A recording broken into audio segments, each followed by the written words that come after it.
북한에는 남한과 직선거리가 3km밖에 되지 않는 곳이 있다고 합니다. 바로 고성이죠. 라디오에 남한의 전파가 잡힐 정도로 가까운 곳이라고 합니다. 그렇지만 그들의 삶은 한국과 달리 정말 심각하다고 하는데요. 비닐을 씹으며 배고픔을 달랠 정도라고 합니다. 오늘의 사연자분 또한 그곳에서 정말 끔찍한 일을 겪고 살기 위해 걸어서 한국으로 오게 되었다고 하는데요. 그들을 발견한 군인들은 정말 큰 충격을 받았다고 합니다. 대체 무슨 일이 있었던 걸까요? 안녕하세요.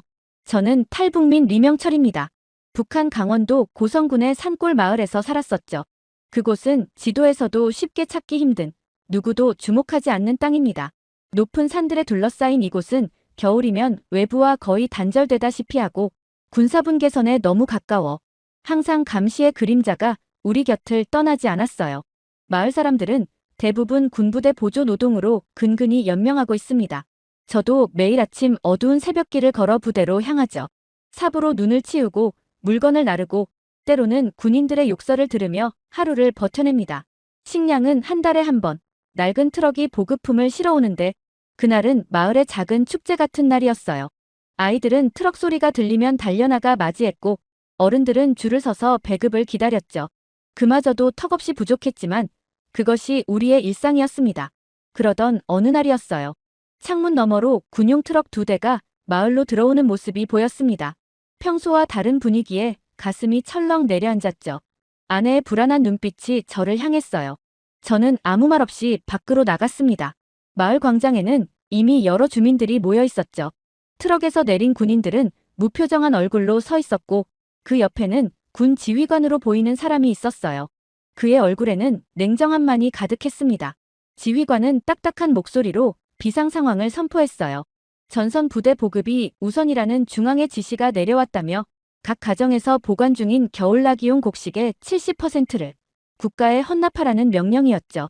순간 마을 전체가 얼어붙었습니다. 70%라니 그건 죽으라는 말과 다름없었어요. 저는 주변 사람들의 표정을 살폈죠. 모두 창백해진 얼굴로 서 있었습니다. 누구도 말을 꺼내지 못했어요. 그때였습니다.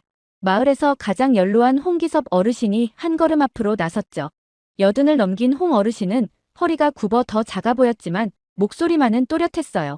떨리는 목소리로 항의했습니다. 그것은 마을 사람들을 죽이는 일이며 남은 식량마저 가져간다면 어떻게 살라는 것인지 물었죠. 지휘관의 눈이 차갑게 빛났어요. 그는 홍 어르신의 말이 국가에 대한 불충이라고 일축했습니다. 홍 어르신은 불충이 아닌 살기 위한 호소라고 대답했죠. 지휘관은 잠시 홍 어르신을 노려보더니 옆에 있던 젊은 군인에게 눈짓을 했어요. 그 순간 군인이 총 개머리판으로 홍 어르신의 머리를 내리쳤습니다. 피가 튀었고 홍 어르신은 그대로 쓰러졌죠. 1초의 침묵 후 홍 어르신의 며느리의 비명이 마을 광장을 가득 채웠어요. 저는 본능적으로 달려가려 했지만 아내가 제 팔을 붙잡았습니다. 아내의 눈에는 공포와 애원이 가득했죠. 문득 깨달았어요. 제 아이들이 그 광경을 지켜보고 있다는 것을요. 큰아이는 겁에 질린 눈으로 저를 바라보고 있었고 작은 아이는 무슨 일이 일어났는지 알지 못한 채 어리둥절해하고 있었습니다. 지휘관은 차갑게 명령을 내렸어요. 노인을 의료소로 데려가라고 했죠. 그리고 나머지 주민들에게는 협조하라고 경고했습니다. 저항하면 더 큰 문제가 될 것이라는 위협이었어요. 2명의 주민이 홍 어르신을 부축했지만 이미 늦었죠. 홍 어르신은 현장에서 숨을 거뒀습니다. 하지만 아무도 그 사실을 입 밖으로 꺼내지 못했어요. 군인들은 가정마다 돌며 곡식 자루를 수거했습니다. 저희 집에 왔을 때 저는 아무 말 없이 창고를 열어주었죠. 아내는 한쪽에서 무릎을 꿇고 앉아 떨고 있었고 어머니는 몸이 좋지 않아 방 안에 누워 계셨어요. 군인들은 우리가 어렵게 모아둔 곡식 자루를 하나둘 트럭에 실었습니다. 마을 전체가 침묵으로 가득했죠. 누구도 홍 어르신의 이름을 부르지 않았고 그의 죽음에 대해 이야기하지 않았어요. 다만 모두의 눈에는 같은 공포와 절망이 깃들어 있었습니다. 그날 저녁 마을은 평소보다 더 일찍 어둠에 잠겼죠. 집집마다 불은 꺼졌지만 아무도 잠들지 못했을 겁니다. 물론 그때는 알지 못했습니다. 이건 겨우 시작일 뿐이란 사실을 말이죠. 그날 이후 며칠이 지나도 마을은 조용했습니다. 곡식을 빼앗긴 후 모두의 얼굴에 절망이 깊게 새겨졌어요. 누구도 입을 열지 않았고 길에서 마주쳐도 눈길을 피했죠. 홍 어르신의 죽음은 말하지 않아도 모두의 가슴에 똑같은 무게로 내려앉았습니다. 저희 집 상황은 더욱 심각해졌어요. 큰아이는 어제부터 먹을 것이 없어 비닐을 불에 구워 씹고 있었습니다. 처음에는 말려봤지만 아이의 눈에서 배고픔을 참을 수 없었죠. 제 심장이 찢어지는 느낌이었습니다. 어머니는 며칠째 자리에 누워 계셨어요. 창백한 얼굴로 가끔 기침을 하시는데 그때마다 가슴이 조여들었습니다. 제대로 된 약은 구경도 할 수 없었고 이제는 충분한 식량조차 없었죠. 아내는 제게 아무 말도 하지 않았어요. 그저 고개를 떨구고 앉아있을 뿐이었습니다. 그녀의 침묵이 어떤 말보다 무거웠죠. 제 무력함에 대한 비난도 위로도 없는 침묵. 그것이 더 견디기 힘들었습니다. 저녁이 되자 더 춥게 느껴졌어요. 군인들이 가져간 식량으로 겨울을 나야 할 연료도 마련했을 테니까요. 창문 너머로 보이는 마을 전체가 깊은 어둠에 잠겼습니다. 불을 켜놓은 집은 거의 없었어요. 아이들이 잠든 후 저는 홀로 남아 어둠 속에서 다음 날을 걱정했습니다. 굶주림은 잠조차 허락하지 않았죠. 그날 밤 창문을 통해 누군가 다가오는 소리가 들렸어요. 이웃집 최성길이었습니다. 그의 눈빛은 평소와 달랐죠.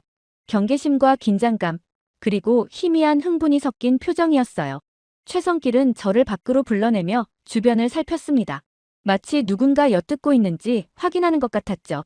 그는 저를 자신의 집 창고로 데려갔어요. 문을 굳게 잠그고 주변을 둘러본 후 마룻바닥 밑에서 무언가를 꺼냈습니다. 처음 보는 작은 검은 기계와 종이들이었죠. 남쪽에서 날아온 전단지와 USB라고 했어요. 뒷산에 떨어진 풍선에서 발견했다고 합니다. 저는 손이 떨렸습니다. 이런 물건을 갖고 있는 것만으로도 처벌받을 수 있다는 사실을 알았어요. 목이 말랐고 심장은 빠르게 뛰었습니다. 최성길은 차분히 오래된 노트북을 꺼내 USB를 연결했어요. 화면이 켜지자 저는 숨을 멈췄습니다. 영상은 나만의 일상을 보여주고 있었어요. 사람들이 식당에서 풍족하게 먹는 모습, 밝게 빛나는 거리들, 웃고 있는 가족들의 모습, 한 남자가 삼겹살 한 접시 가격이 2,000원이라고 말하는 장면, 전기가 24시간 공급된다는 이야기. 머릿속이 혼란스러웠습니다. 이게 진실일까, 거짓일까? 모든 것이 너무 낯설었고 동시에 강하게 끌렸어요. 전단지에는 나만의 시장 사진, 식탁에 가득한 음식들, 행복해 보이는 가족들의 모습이 있었습니다. USB에는 더 많은 영상이 담겨 있었어요. 드라마, 뉴스, 그리고 북한을 탈출한 사람들의 이야기까지. 그들은 카메라를 향해 "우린 여러분을 기다리고 있습니다라고 말했습니다. 제 눈에서 눈물이 흘러내렸어요. 스스로도 이해할 수 없는 감정이었습니다. 이것이 모두 거짓말이라면 왜 이렇게 가슴이 아픈 걸까요? 홍 어르신의 죽은 얼굴, 비닐을 씹는 제 아이의 모습, 병든 어머니와 침묵하는 아내의 얼굴이 떠올랐습니다. 그리고 화면 속에서 보았던 밝은 세상의 모습이 그 위에 겹쳐졌어요. 최성길의 집을 나오는 길에 저는 몸이 떨리는 것을 느꼈습니다. 단순한 추위 때문만은 아니었어요. 제 마음 깊은 곳에서 무언가가 깨어나고 있었습니다. 오랫동안 짓눌려왔던 의문들이 표면으로 떠오르기 시작했어요. 우리가 이렇게 살아야만 하는 이유는 무엇인지, 저 너머에 정말 다른 세상이 존재하는지, 우리 가족도 그곳에서 살 수 있을지. 그날 이후 저는 밤마다 꿈을 꿨습니다. 남쪽 세상의 불빛, 식탁 위에 가득한 음식, 웃는 얼굴들의 꿈이었어요. 아침에 눈을 뜨면 현실은 더욱 참혹하게 느껴졌죠. 굶주림에 창백해진 아이들의 얼굴을 볼 때마다 가슴이 찢어지는 것 같았습니다. 최성길과 저는 밤마다 만났어요. 처음에는 둘이서만 USB 속 영상을 보며 남쪽 세상에 대해 이야기했습니다. 매번 만날 때마다 긴장감으로 온몸이 떨렸죠. 누가 우리의 행동을 보고 있는지, 누가 밀고 할지 모른다는 두려움. 그럼에도 우리는 계속 만났어요. 이상한 중독과도 같았습니다. 진실을 알게 된 후에는 더 이상 모른 척할 수 없었죠. 일주일이 지나고 저는 용기를 냈습니다. 가장 신뢰할 수 있는 이웃 문경호에게 이 사실을 알렸어요. 군 경계병 출신인 그는 처음에는 경계했습니다. 하지만 영상을 본 후 그의 눈에도 같은 빛이 깃들었죠. 이후 1명, 2명 신중하게 사람들을 초대했습니다. 2 아이를 키우는 한영실, 마을에서 가장 연로한 류봉의 할머니까지. 모임은 7, 8명으로 늘어났어요. 비밀 모임은 점점 규칙적이 되었습니다. 야간 통행 금지 시간 직후 최성길의 집 지하실에서 우리는 모였어요. 창문은 두꺼운 천으로 가려졌고 목소리는 속삭임으로 유지했습니다. 감시의 눈과 귀가 어디에나 있었으니까요. 가장 믿을 수 있는 사람들만 초대했지만 그럼에도 항상 불안했어요. 누군가의 밀고로 모두 끝날 수 있다는 사실을 알았으니까요. 모임에서 문경호가 말했습니다. 서울이란 곳에선 전깃불이 꺼지지 않는다고요. 류봉의 할머니는 그런 세상이 정말 있을까 의심했지만 영상을 본 후 침묵했어요. 한영실은 아이들에게 먹이고 싶은 음식 이야기를 하다 울음을 터뜨렸죠. 그렇게 밤마다 우리의 대화는 깊어졌습니다. 저는 이 모임이 단순한 이야기로 끝나지 않을 것임을 느꼈어요. 우리 안에 무언가가 자라고 있었습니다. 그것은 작은 불씨처럼 각자의 가슴 속에서 타오르고 있었죠. 희망이라는 이름의 위험한 불씨였습니다. 이 불씨는 우리를 태울 수도 구원할 수도 있었어요. 마을에는 미묘한 변화가 감지되기 시작했습니다. 모임에 참여하는 사람들의 눈빛이 달라졌어요. 공포와 절망 속에서도 작은 희망의 빛이 그들의 시선에 깃들었죠. 사람들은 서로를 마주칠 때 미세하게 다른 방식으로 인사를 나눴습니다. 알 수 없는 연대감이 형성되고 있었어요. 하지만 희망과 함께 불안도 커졌습니다. 보위부의 감시가 강화된다는 소문이 돌았어요. 군부대에서는 탈북을 시도하다 붙잡힌 사람들에 대한 공개 처형 소식이 들려왔죠. 밤마다 헬리콥터 소리가 더 자주 들렸고 검문소에서는 검사가 더 엄격해졌습니다. 그러던 어느 날 최악의 상황이 벌어졌어요. 우리 모임에 참여하지 않았던 이웃 주민 한 명이 전단지를 보관하다 발각된 것입니다. 그는 마을 광장에서 공개 총살당했죠. 아이들이 보는 앞에서 총성이 울렸습니다. 마을 사람들은 그 장면을 지켜봐야 했어요. 경고였습니다. 모두에게 향한 무서운 경고. 그날 밤 우리 모임은 평소보다 더 긴장된 분위기였습니다. 아무도 먼저 말을 꺼내지 못했어요. 모두의 머릿속에는 같은 생각이 있었습니다. 우리도 언제든 그렇게 될 수 있다는 두려움. 이제 뒤로 물러설 수도 앞으로 나아갈 수도 없는 지점에 서 있었어요. 저는 오랜 침묵 끝에 입을 열었습니다. 이제 결정해야 한다고요. 이곳에 남아 천천히 굶어 죽거나 발각되어 처형당하거나 아니면 목숨을 걸고 탈출하거나 세 가지 길 중 하나를 선택해야 했어요. 저는 마지막 선택지를 택했습니다. 남쪽으로 가야 한다고. 이곳에서는 더 이상 살 수 없다고. 하지만 탈북을 결심한 이후 가장 중요한 문제는 누구와 함께할 것인가였습니다. 이것은 단순한 동행자를 고르는 문제가 아니었어요. 목숨을 맡길 사람들, 서로의 생사를 책임질 사람들을 선택하는 일이었죠. 한 사람의 실수나 배신이 모두의 죽음으로 이어질 수 있었습니다. 저와 아내, 두 아이와 어머니는 당연히 함께였어요. 최성길과 그의 아내도 확실했죠. 처음 나만의 진실을 알려준 그였기에 신뢰는 굳건했습니다. 문제는 나머지 인원이었어요. 누구를 믿을 수 있을지, 누가 정말 이 위험한 여정에 적합할지 밤새 고민했습니다. 한영실은 34세 젊은 과부였어요. 두 아이를 홀로 키우며 군부대 세탁소에서 일했죠. 남편은 3년 전 군대에서 사고로 사망했다고 했지만 실제로는 체제 비판 발언으로 숙청되었다는 소문이 있었습니다. 그녀의 눈에는 언제나 깊은 원한과 결의가 있었어요. 한영실과 아이들은 이 마을의 미래가 없었습니다. 류봉의 할머니는 72의 고령이었죠. 처음엔 그녀를 포함시키는 것이 부담스러웠어요. 고된 여정을 견딜 수 있을지 의문이었습니다. 하지만 할머니는 어릴 적 소를 몰며 다녔던 산길을 정확히 기억하고 있었어요. 그 길은 지레도 순찰병도 없었죠. 게다가 할머니는 이미 모든 가족을 잃어 홀로 남은 상태였습니다. 그녀의 지식과 경험은 우리에게 필수적이었어요. 마지막으로 문경호는 28배 전직 인민군 경계병이었습니다. 다리 부상으로 제대한 후 마을에서 농사일을 돕고 있었죠. 그는 비밀리에 군시설 도면을 복사해 보관하고 있었어요. 지뢰구역과 철조망 구조에 대한 그의 지식은 귀중했습니다. 하지만 그를 신뢰해도 될지는 늘 고민이었어요. 전직 군인이 체제에 등을 돌린다는 것은 쉽게 믿기 어려웠죠. 이렇게 10명의 운명 공동체가 형성되었습니다. 서로 다른 이유로, 서로 다른 배경에서 왔지만 하나의 목표를 향해 모였어요. 남쪽으로 가는 것, 자유를 찾는 것, 그것만이 우리의 목표였습니다. 최성길의 집 지하실에서 우리는 본격적인 탈북 계획을 세웠어요.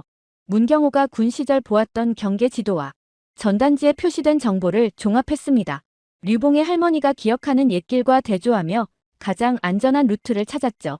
하지만 어느 길도 완전히 안전하지는 않았어요. 모든 선택지에는 위험이 따랐습니다. 저는 매일 밤 잠들지 못했어요. 머릿속에서는 끊임없이 최악의 시나리오가 그려졌습니다. 붙잡히는 장면, 처형당하는 장면, 아이들이 고아가 되는 장면. 그럴 때마다 가슴이 조여들었죠.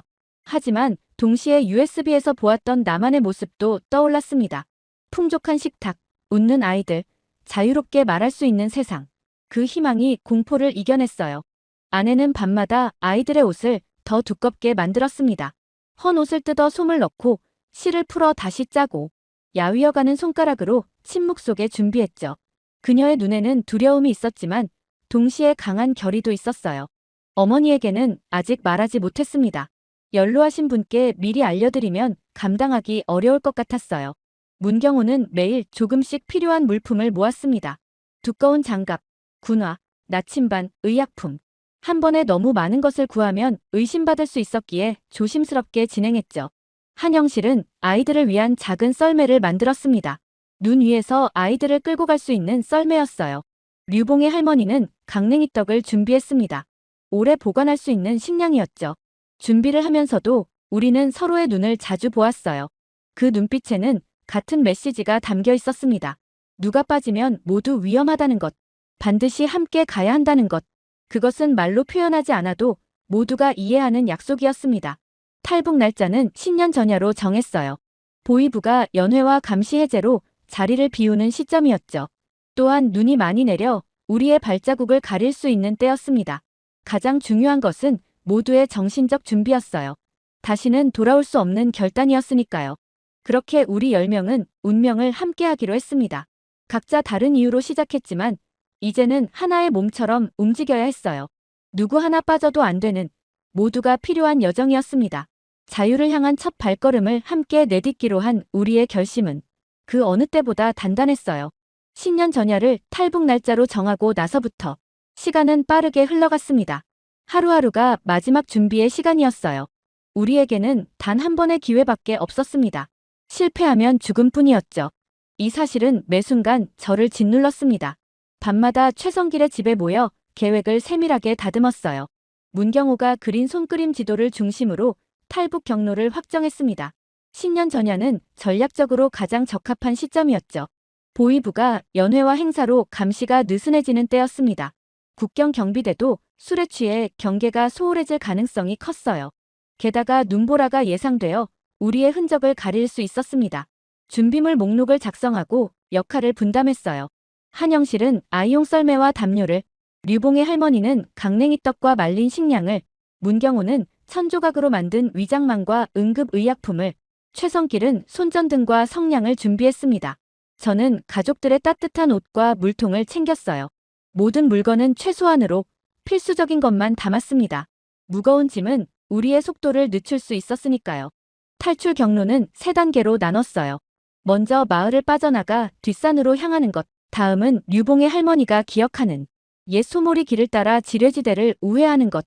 마지막으로 문경호가 확인한 철조망 취약 지점을 통과하는 것이었습니다. 이론상으로는 가능한 계획이었지만 실제로 10명이 모두 무사히 통과할 수 있을지는 아무도 장담할 수 없었어요.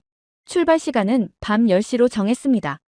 마을 사람들이 대부분 잠든 시간이면서도 국경까지 충분히 이동할 수 있는 시간이었죠. 문경호의 계산으로는 국경까지 약 5시간 걸린다고 했어요.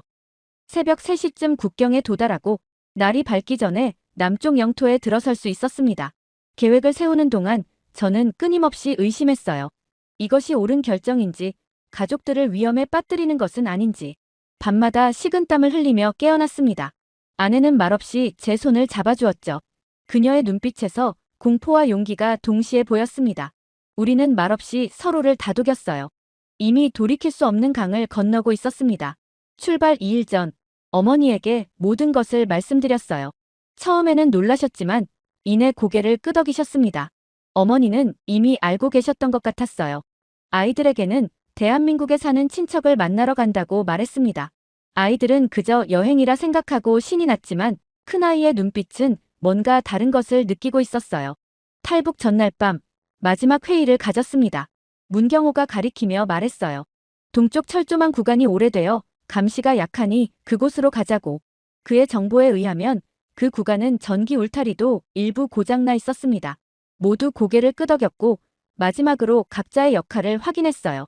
저는 모두를 둘러보며 마지막 확인을 했습니다. 눈빛만으로 우리의 결의를 다졌어요. 이 길은 생사의 길이고 돌아갈 수 없으며 반드시 함께 가야 한다고. 10명의 손이 조용히 겹쳐졌고 침묵 속에 우리의 결심이 굳어졌습니다. 마지막 날, 저는 평소와 같이 행동하려 노력했어요. 하지만 마음은 이미 다른 곳에 있었습니다. 가족 사진 한 장을 몰래 가방에 넣었죠. 고향의 유일한 기억으로 가져가는 것이었습니다. 아내는 아이들의 머리를 감기고 깨끗한 옷을 입혔어요. 마치 중요한 행사를 앞둔 것처럼요. 저녁이 되자 바깥에 눈이 내리기 시작했습니다. 처음에는 가볍게 내리던 것이 점점 굵어졌어요.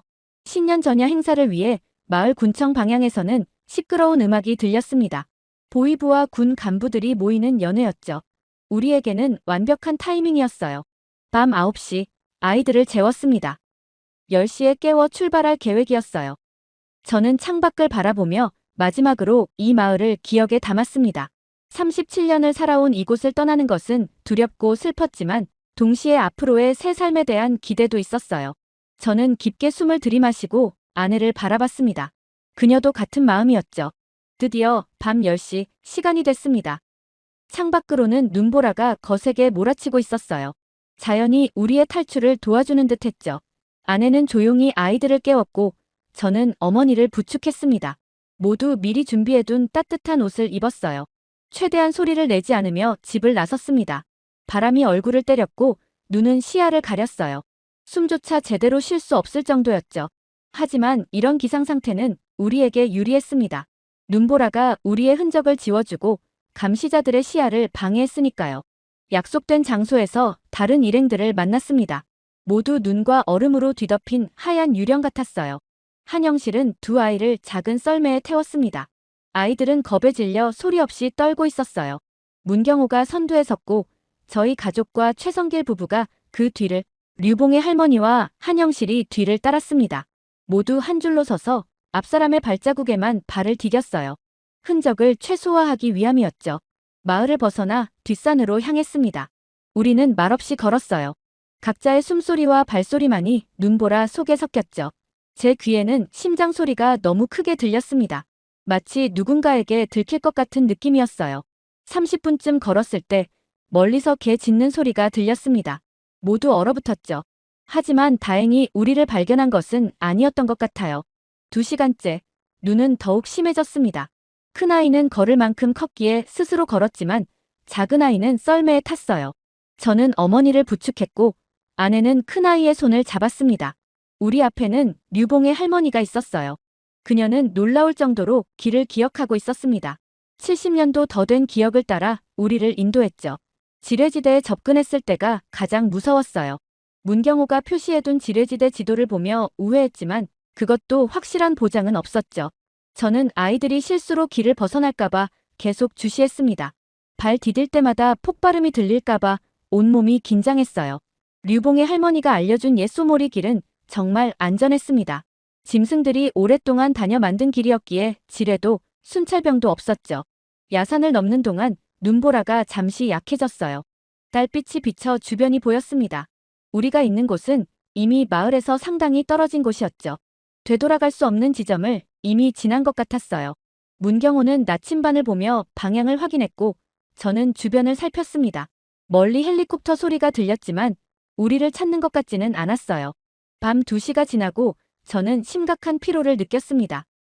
어머니는 더 힘들어 보였어요. 하지만 멈출 수는 없었죠. 계속 걸었습니다. 발은 얼고 얼굴은 바람에 마비됐어요. 아이들도 지쳐 보였지만 놀랍게도 울지 않았습니다. 모두 상황의 심각성을 느끼는 듯 했어요. 새벽 3시, 마침내 국경 철조망에 도착했습니다. 문경호가 확인했던 낡은 철조망 구간이었어요. 우리는 숨을 죽이고 주변을 살폈습니다. 순찰병의 흔적은 보이지 않았죠. 눈보라가 다시 거세게 몰아치기 시작했고 이는 우리에게 좋은 은폐였어요. 문경호가 조심스럽게 앞으로 나가 철조망을 살폈습니다. 금속 절단기로 조용히 작업했어요. 얼마 지나지 않아 한 사람이 통과할 수 있는 구멍이 만들어졌죠. 제 심장은 터질 듯이 뛰었습니다. 여기까지 왔다는 것이 믿기지 않았어요. 이제 마지막 관문만 넘으면 자유였습니다. 류봉의 할머니가 먼저 통과했습니다. 그 다음 한영실의 아이들, 한영실 본인, 저희 아이들, 아내 순이었어요. 제 어머니가 통과하는 순간 불안한 일이 발생했습니다. 어머니가 철조망에 걸려 넘어졌어요. 작은 소리였지만 그 순간 멀리서 개 짖는 소리와 함께 경보음이 울렸습니다. 공포가 엄습했어요. 급히 어머니를 일으켜 세우고 밀었습니다. 최성길, 그의 아내, 문경호가 뒤를 따랐고 저는 마지막이었어요. 철조망을 통과하는 순간 총성이 울렸습니다. 누군가 우리를 발견한 것이었죠. 총알이 눈 위에 떨어지는 소리가 들렸어요. 저는 본능적으로 뛰었습니다. 아내와 아이들을 향해, 자유를 향해 필사적으로 뛰었어요. 뒤돌아보지 않았습니다. 다만 모두가 무사히 통과했기를 바랐죠. 계속해서 총성이 들렸고 누군가 쓰러지는 소리도 들린 것 같았어요. 하지만 저는 멈출 수 없었습니다. 숨이 턱까지 차오른 채 달렸어요. 얼마나 달렸는지 모르겠습니다. 눈보라 속에서 앞이 보이지 않았지만 계속 달렸죠. 마침내 어디선가 소리가 들렸어요. 한국어였습니다. 우리는 마침내 국경을 넘은 것이었죠. 눈보라 속에서 길을 잃고 헤매다 국군 초소에 발견된 것이었습니다. 남한 국군 초소에 발견된 후 모든 것이 빠르게 진행되었습니다. 처음 본 대한민국 군인들은 우리를 보자마자 신속하게 행동했어요.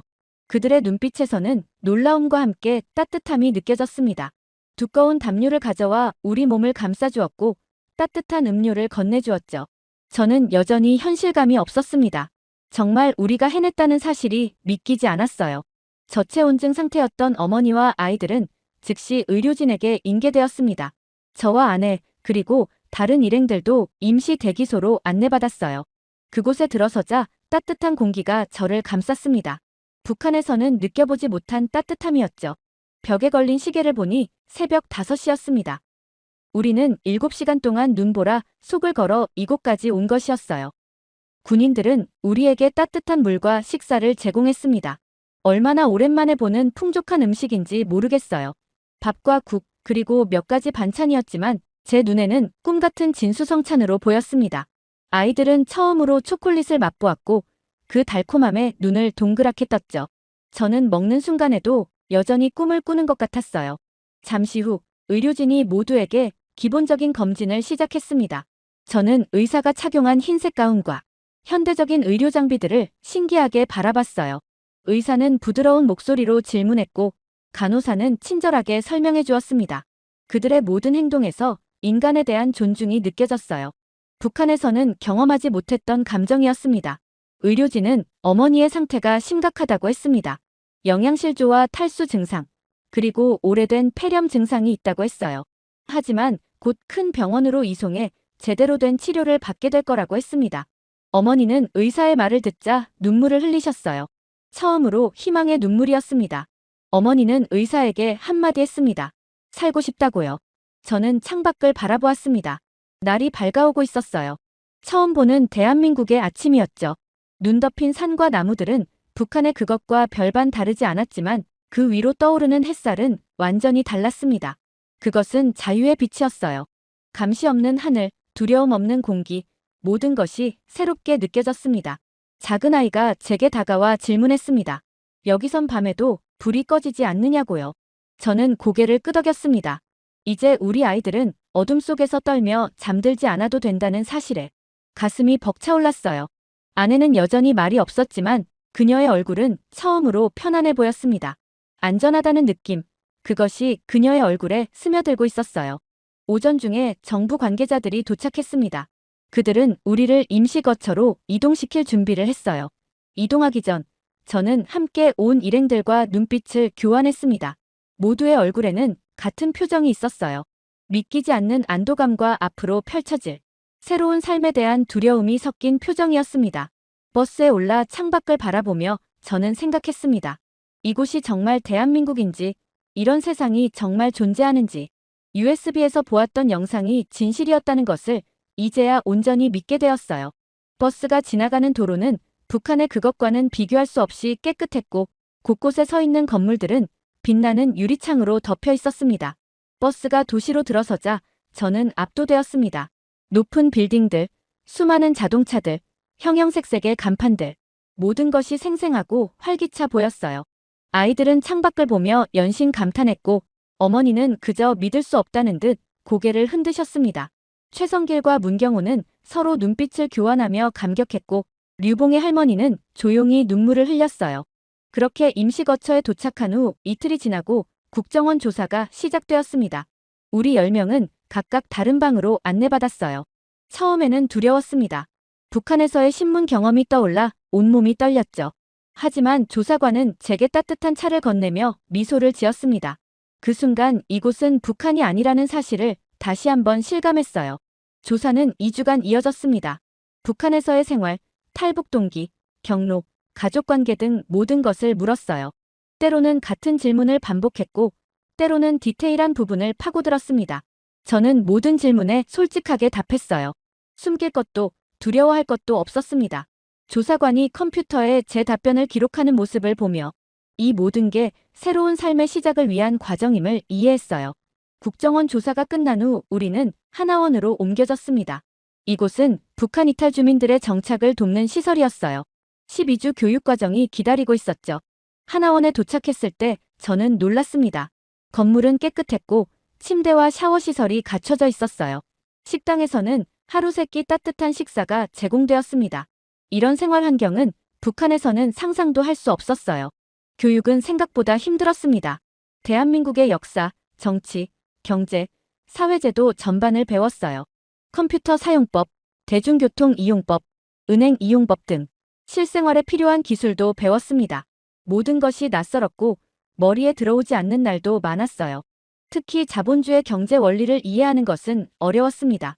국가가 모든 것을 통제하는 북한과 달리 시장 경제에서는 개인의 선택과 책임이 중요하다는 사실이 저에게는 새로운 개념이었어요. 하나원에서의 하루하루는 도전의 연속이었습니다. 아침 6시에 일어나 밤 10시까지 쉼없이 배웠어요. 때로는 좌절했고 자신감을 잃기도 했습니다. 새로운 세상에 적응하는 것이 생각보다 어려웠어요. 하지만 가족들을 위해, 더 나은 미래를 위해 버텼습니다. 아이들은 저보다 빠르게 적응했어요. 그들의 한국어 실력은 눈에 띄게 늘었고 새로운 친구들도 사귀었습니다. 그들의 모습을 보며 희망을 얻었어요. 하나원에서 만난 다른 탈북민들의 이야기를 들으며 공감대도 형성되었습니다. 서로 다른 지역에서 왔지만 우리는 같은 아픔과 희망을 공유했어요. 그들과의 대화는 제게 큰 위로가 되었습니다. 함께 울고 웃으며 서로에게 힘이 되어 주었어요. 이곳에서 만난 인연들은 앞으로도 계속될 것 같았습니다. 12주의 하나원 생활을 마치고 우리 가족은 서울 외곽의 작은 아파트로 배정받았습니다. 국가에서 제공하는 정착금과 주거지원금이 있었어요. 처음으로 우리 가족만의 공간을 갖게 되었습니다. 비록 작은 공간이었지만 우리에겐 천국 같았어요. 무엇보다 이곳에선 누구의 허락 없이도 자유롭게 이야기할 수 있었습니다. 정착 초기에는 경제적 어려움이 컸습니다. 저는 건설 현장에서 일용직으로 일하기 시작했어요. 하루 종일 육체 노동을 하고 돌아오는 날도 많았습니다. 하지만 북한에서와 달리 이곳에서의 노동은 제 가족의 미래를 위한 것이었어요. 일한 만큼 보상받고 그 돈으로 가족의 필요를 채울 수 있다는 사실이 저를 버티게 했습니다. 아내는 식당에서 설거지 일을 시작했어요. 어머니는 건강이 좋아져 집에서 아이들을 돌봤습니다. 아이들은 학교에 다니기 시작했고 처음에는 적응이 어려웠지만 곧 친구들을 사귀었어요. 그들의 밝은 웃음을 볼 때마다 제가 한 선택이 옳았다고 확신했습니다. 시간이 흘러 한영실은 미용실에서 일하기 시작했고 문경호는 경비 일을 했습니다. 최성길은 택배기사로, 류봉의 할머니는 노인정에서 새로운 친구들을 만들었어요. 우리 모두 각자의 자리에서 새로운 삶을 시작했습니다. 가끔 모여 북한에서의 기억을 나누기도 했지만 점점 그 이야기들은 줄어들었어요. 우리는 과거보다 미래를 더 많이 이야기하게 되었습니다. 하나원 수료 1년 후 저는 건설회사에 정규직으로 취업했습니다. 월급날 문경호가 찾아와 첫 월급 봉투를 제게 건넸어요. 그는 제가 없었다면 이 자유를 얻지 못했을 거라며 감사했습니다. 그 순간 저는 깊은 감동을 느꼈어요. 우리 모두가 서로에게 도움이 되었고 함께 이 자유를 쟁취한 것입니다. 우리가 남한에 온 지 3년이 지난 어느 날 한글 교실에서 류봉의 할머니가 처음으로 자유라는 단어를 완벽하게 써냈습니다. 그 단어를 보며 모두가 울었어요. 그것은 우리가 걸어온 길, 우리가 꿈꾸던 것, 그리고 이제 우리가 살고 있는 현실이었습니다. 저는 이제 알고 있습니다. 우리의 여정은 끝이 아닌 시작이라는 것을요. 목숨 걸고 넘은 그 철조망 너머에 진짜 삶이 기다리고 있었습니다. 우리는 그저 사람답게 살고 싶었을 뿐입니다. 그리고 이제 우리는 그렇게 살고 있어요. 지금 이 순간에도 자유를 향한 발걸음은 계속되고 있습니다.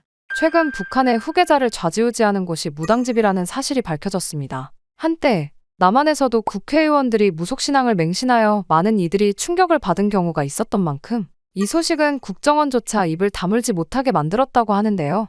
도대체 북한에서 무슨 일이 일어나고 있는 건지 뉴스에서도 알려주지 않은 오늘의 사연 시작합니다.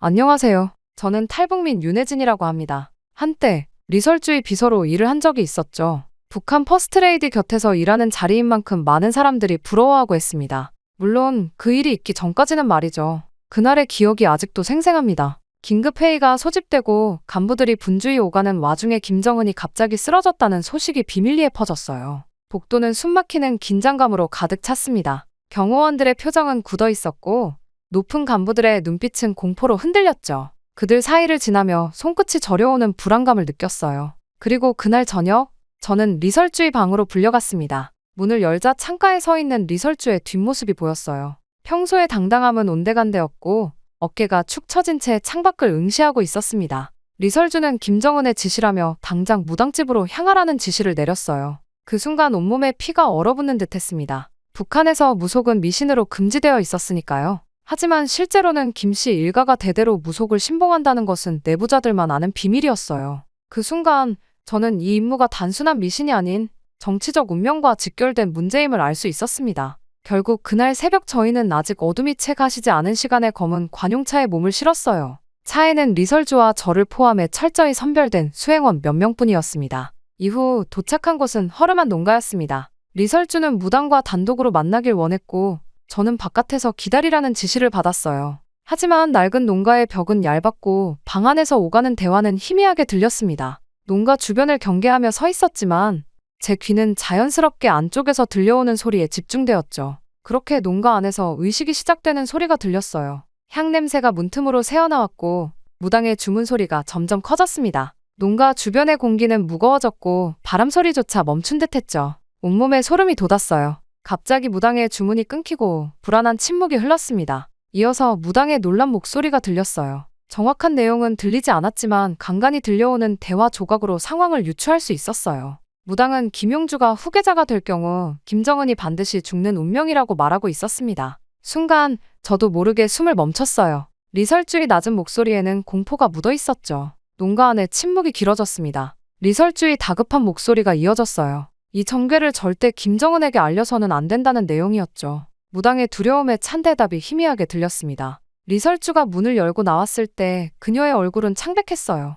눈빛만으로도 무언가 끔찍한 일이 일어났음을 알 수 있었습니다. 리설주는 말없이 제 눈을 똑바로 쳐다보며 함구할 것을 강조했죠. 고개를 끄덕였지만 등줄기로 차가운 땀이 흘렀어요. 돌아오는 차 안에서 리설주는 결단을 내린 듯했습니다. 그녀는 점괘를 조작해서 김정은에게 보고하기로 결정했어요. 김용주가 강한 후계자 운명을 타고났다고 말씀드리기로 했죠. 그 말에 제 피가 얼어붙었어요. 최고 지도자에게 거짓 보고를 한다는 것은 목숨을 건 모반행위나 다름없었습니다. 하지만 진실을 말하는 것은 김용주의 목숨을 그리고 아마도 우리 모두의 목숨을 위험에 빠뜨릴 수도 있었죠. 평양으로 돌아오는 길, 차창 밖으로 보이는 평화로운 풍경이 마치 가면처럼 느껴졌어요. 이제 김정은 가문의 가장 위험한 비밀을 알게 된 사람이 됐습니다. 그 비밀은 언제든 저를 죽음으로 몰고 갈 수 있었죠. 어둠 속에서 제 앞에 놓인 운명의 실타래가 점점 꼬여가는 것을 느낄 수 있었어요. 평양으로 돌아오는 길은 고요했습니다. 차 안에서 나눈 말은 모두 비밀의 무게로 짓눌려 있었어요.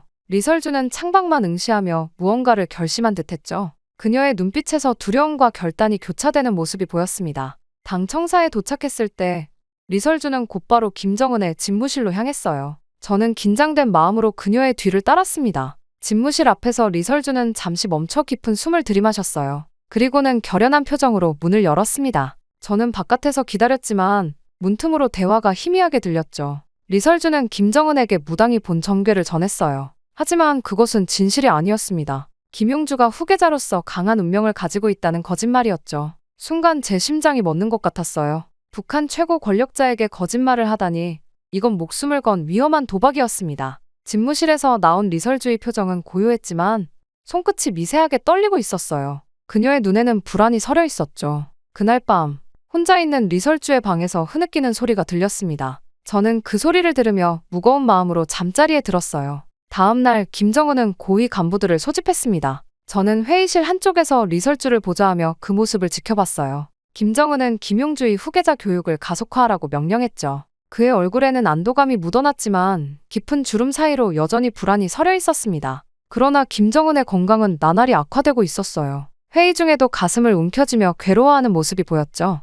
호흡 곤란으로 말을 이어가지 못하는 경우도 있었습니다. 고위 간부들은 그런 김정은을 보며 불안한 시선을 교환했어요. 복도와 사무실에서는 속삭임이 퍼져나갔습니다. 각하의 상태가 심상치 않다. 는 말이 은밀히 오갔죠. 그 말을 들을 때마다 등골이 오싹했어요. 만약 김정은이 갑자기 세상을 떠난다면 북한은 어떻게 될까? 그리고 우리는 어떻게 될까? 리설주의 불안은 날이 갈수록 커져갔습니다. 그녀는 밤에 잠을 이루지 못하고 방을 서성이는 일이 잦아졌어요. 한 번은 그녀가 제 손을 꽉 잡으며 속삭였죠. 혜진, 만약 각하가 진실을 알게 된다면 우리 모두 안전하지 않아. 그날 이후로 리설주는 무당이 살던 마을로 사람을 보냈어요. 무당의 입을 영원히 막기 위해서였죠. 저는 그 사실을 알면서도 모른 척해야 했습니다. 알면 알수록 위험해지는 비밀이 점점 쌓여갔어요. 김정은의 건강은 계속해서 나빠졌습니다. 그러면서도 김용주의 후계자 교육은 더욱 강화됐죠. 상반된 상황에 저는 매일 밤 악몽에 시달렸어요. 무당의 예언이 진실이라면 김용주가 후계자가 될수록 김정은의 목숨은 위태로워질 텐데,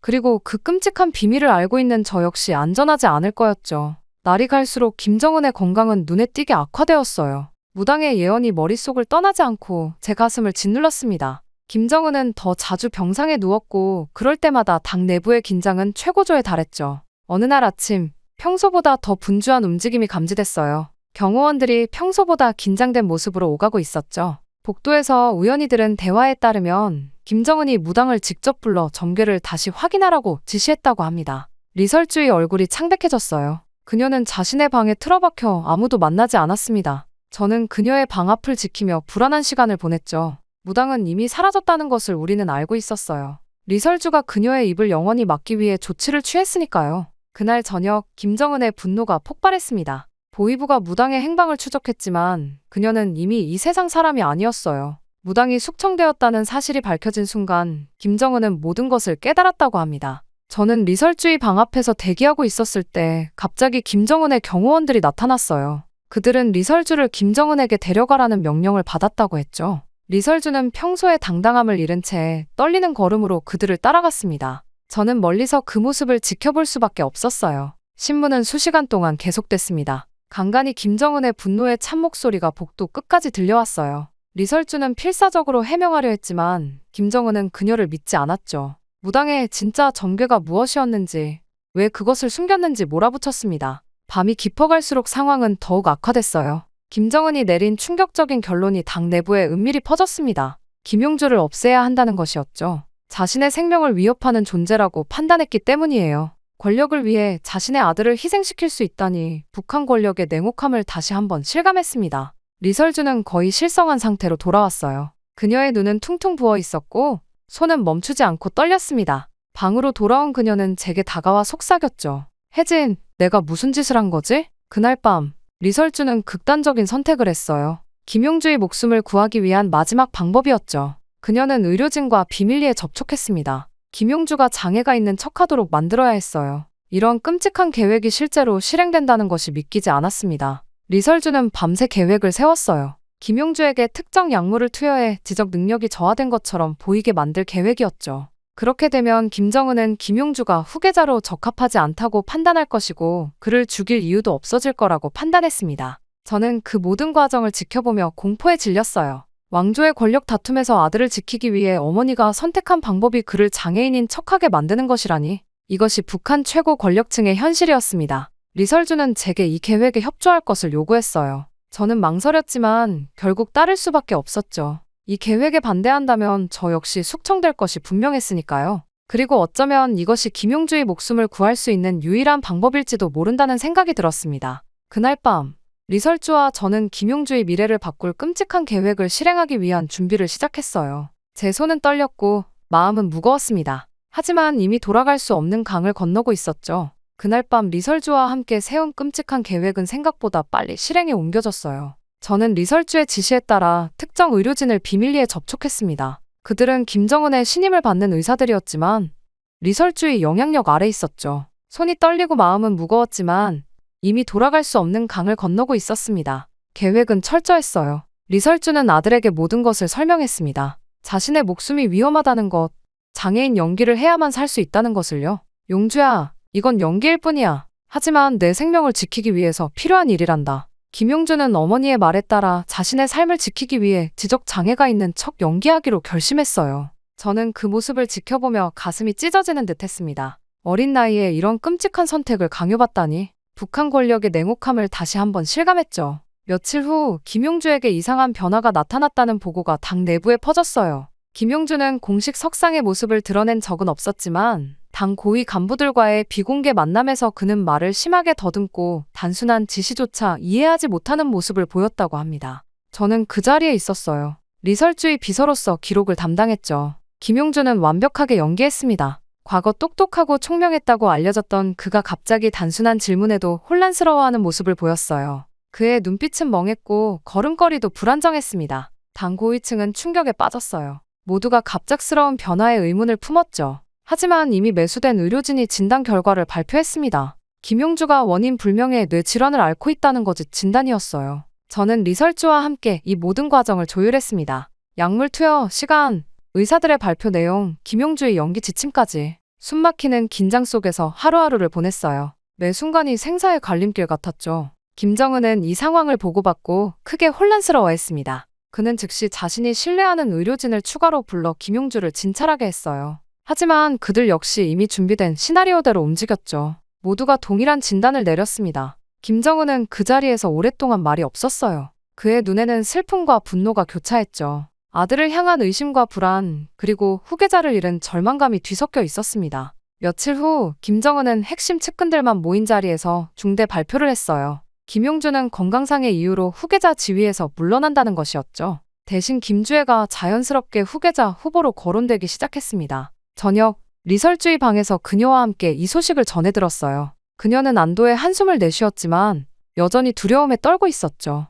혜진, 이제 용주는 살 수 있을 거야. 하지만 이게 끝이 아니야. 리설주의 말처럼 김정은은 여전히 의심이 많았어요. 그는 아들의 갑작스러운 변화를 완전히 믿지 않았죠. 가끔 김용주의 거처로 예고 없이 방문하며 진실을 간파하려 했습니다. 한 번은 김정은이 갑자기 김용주의 방에 들이닥쳤어요. 사전 통보 없이 찾아가 아들을 시험했죠. 저는 그 자리에 있었습니다. 숨죽이며 지켜보는 가운데 김용주는 완벽하게 연기했어요. 아버지 앞에서도 혼란스러운 모습을 보이며 단순한 질문에도 더듬거렸습니다. 김정은은 그 모습을 보며 깊은 한숨을 내쉬었죠. 그의 얼굴에는 슬픔이 가득했습니다. 하지만 그 눈빛 속에는 여전히 의심이 살아있었어요. 그는 완전히 속지 않았던 거죠. 이 위험한 연극이 언제까지 지속될 수 있을지 두려웠습니다. 김용주는 평생 장애인 행세를 해야 할까요? 김정은의 의심은 언제 폭발할까요? 그리고 이 모든 계획에 동참한 저는 얼마나 더 안전할 수 있을까요? 김용주의 갑작스러운 변화로 인한 긴장감이 채가시기도 전에 새로운 공포가 북한 최고위층을 감싸기 시작했어요.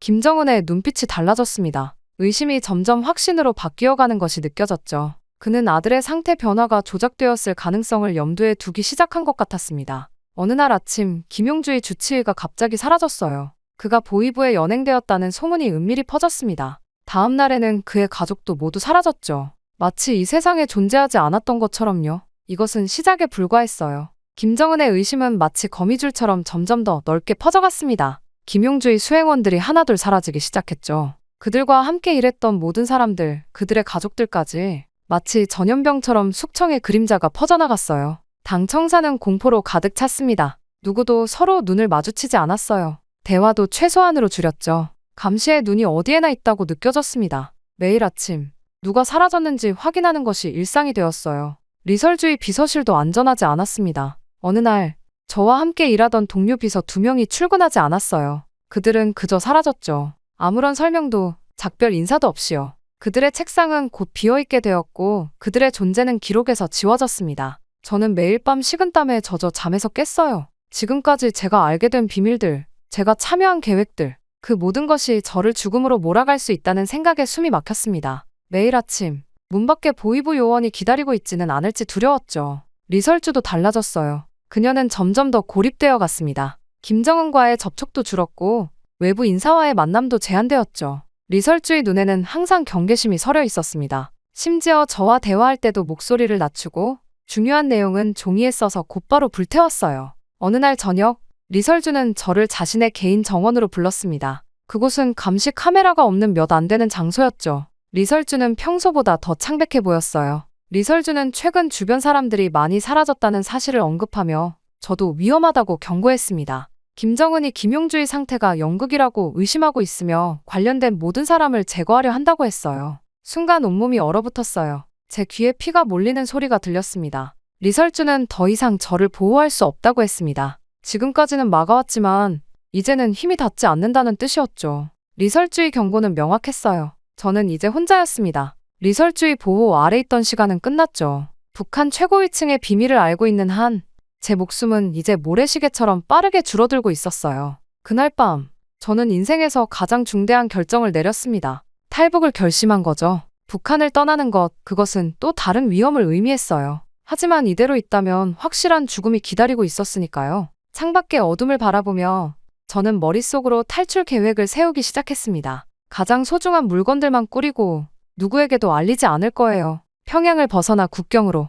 그리고 자유를 향해. 제 심장은 두려움과 희망이 뒤섞인 채 빠르게 뛰고 있었습니다. 탈북을 결심한 그날 밤부터 구체적인 계획을 세우기 시작했어요. 하지만 생각보다 어려운 일이었습니다. 저는 리설주의 최측근이었기에 신분이 너무나도 노출되어 있었죠. 평양 내에서의 모든 움직임이 감시되고 있다고 해도 과언이 아니었어요. 우선 평양을 빠져나가는 방법을 고민했습니다. 일반 시민들과 달리 고위층 비서는 허가 없이 평양을 떠날 수 없었죠. 특히 요즘처럼 숙청이 진행되는 시기에는 더욱 감시가 심했어요. 하지만 공식 업무를 위장하면 가능할지도 모른다는 생각이 들었습니다. 친척 방문을 위한 서류를 조작하기로 했어요. 먼 친척이 평안북도 신의주에 있다는 내용의 서류를 준비했습니다. 리설주의 인감이 필요했지만 오랜 시간 그녀의 비서로 일하며 습득한 기술을 이용하면 가능했죠. 마음이 무거웠지만 생존을 위해서는 어쩔 수 없었어요. 서류 위조에 성공했지만 또 다른 문제가 있었습니다. 신의주로 가는 길목마다 검문소가 늘어나고 있다는 소식이 들렸어요.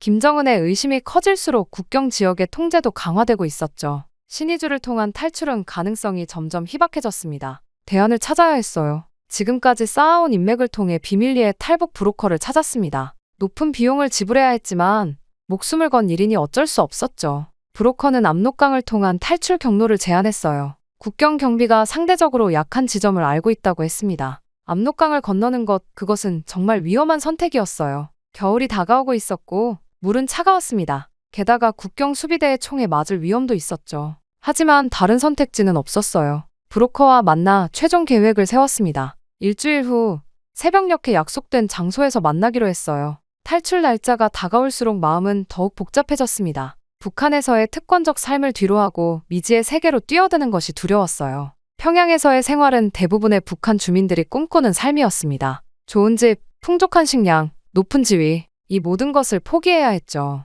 밤마다 고민했어요. 정말 떠나야 하는지, 혹시 김정은의 의심이 누그러지면 계속 머무를 수 있지 않을까 하는 생각도 들었습니다. 하지만 매일 아침 새로운 숙청 소식을 들으며 현실을 직시했어요. 사라진 동료들, 밤중에 들려오는 검거 소리, 리설주의 경고, 모든 것이 떠나야 한다는 신호였습니다. 탈출 전날 밤, 창문 너머로 평양의 밤 풍경을 바라봤어요. 언제 다시 이 도시를 볼 수 있을지, 혹은 다시 볼 수 있을지조차 불확실했습니다. 잠시 감상에 빠졌지만 곧 정신을 차렸죠. 감상에 젖어 있을 시간이 없었어요. 필요한 물건들만 작은 가방에 담았습니다. 너무 많이 가져가면 의심을 살 수 있었죠. 약간의 돈, 신분증, 그리고 김용주와 관련된 비밀 문서 하나. 이 문서는 남한에 도착했을 때 제 신분을 증명하고 가치 있는 정보로 인정받기 위한 보험이었어요. 새벽이 밝아오고 있었습니다. 몇 시간 후면 운명을 건 여정이 시작됩니다. 마지막으로 방을 둘러보며 깊은 숨을 들이마셨어요. 이제 돌아갈 수 없는 강을 건너기로 결심했습니다.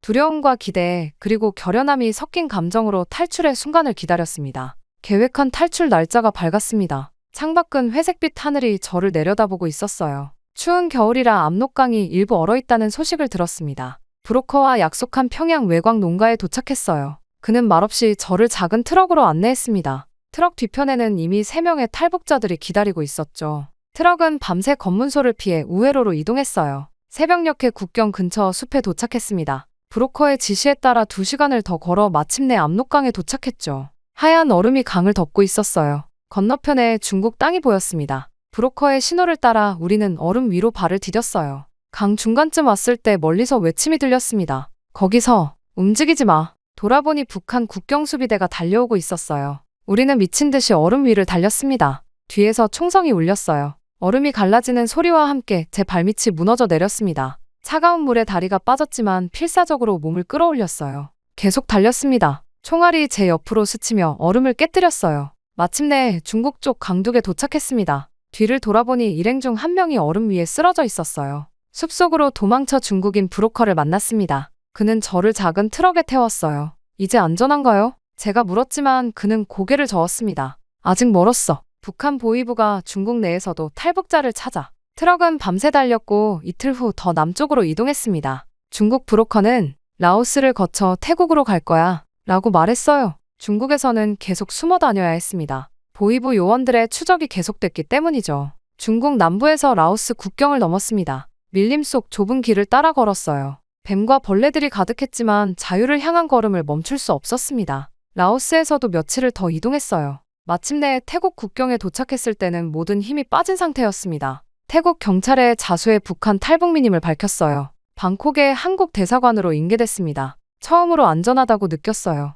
몇 주 후 한국행 비행기에 탑승했고 서울 공항에 도착했을 때 눈물이 흘렀습니다. 자유의 공기를 마시며 깊게 숨을 들이마셨어요. 이제 북한의 비밀을 품은 탈북민으로서 새로운 삶이 시작됐습니다. 서울에 도착한 저는 국정원의 보호를 받게 됐습니다. 남한 땅을 밟는 순간부터 세상은 완전히 달라졌어요. 국정원 요원들은 저를 조용한 안가로 안내했습니다. 그곳에서 몇 주간 조사를 받았죠. 리설주의 비서셨다고요? 조사관의 눈이 커졌습니다. 저는 고개를 끄덕였어요. 김정은의 건강 상태, 김용주의 가짜 장애, 무당의 예언, 그리고 권력 내부의 숙청까지 모든 것을 털어놓았습니다. 조사관들은 제 이야기를 들으며 끊임없이 기록했어요. 조사가 끝난 후 저는 하나원으로 이송됐습니다. 탈북민들이 남한 사회에 적응하기 위한 교육을 받는 곳이었죠. 강의실에서 처음 만난 탈북민들은 대부분 일반 주민들이었어요. 리설주의 비서였던 제 이야기에 모두 놀라워했습니다. 하나원에서의 생활은 새로운 충격의 연속이었어요. 전자기기 사용법부터 남한의 경제 시스템,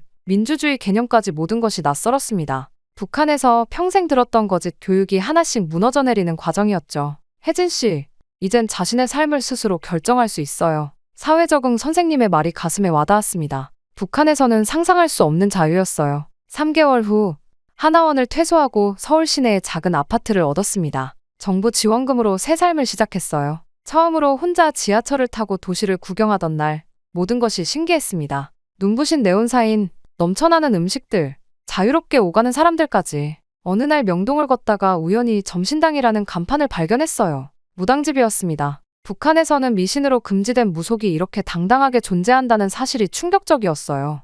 호기심에 이끌려 안으로 들어갔습니다. 젊은 무당이 저를 맞이했어요. 무엇을 봐드릴까요? 그녀가 물었습니다. 잠시 망설이다 입을 열었죠. 북한 지도자의 사주를 봐주세요. 무당은 의아한 표정을 지었지만 곧 점괘를 펼쳤어요. 그녀는 한참을 들여다보더니 조용히 말했습니다. 이미 심장질환이 깊어. 오래 버티지 못할 운명이다. 그 말을 듣는 순간 온몸에 소름이 돋았어요. 북한에서 들었던 무당의 예언과 놀랍도록 일치했습니다. 김정은의 운명은 이미 정해져 있는 것일까요? 무당집을 나와 남산타워로 향했어요. 서울의 화려한 야경이 눈앞에 펼쳐졌습니다. 북한에서의 삶, 리설주와 김정은의 모습, 김용주의 슬픈 운명, 그리고 목숨을 건 탈출까지. 모든 기억이 영화처럼 스쳐 지나갔어요. 이제 저는 자유롭습니다. 더 이상 누군가의 비밀을 지키기 위해 두려움에 떨지 않아도 돼요. 누구의 비서도, 누구의 종도 아닌 한 사람의 인간으로 살아갈 수 있게 됐습니다. 서울의 밤하늘을 바라보며 깊은 숨을 내쉬었어요. 이제 정말 새로운 삶이 시작됐습니다.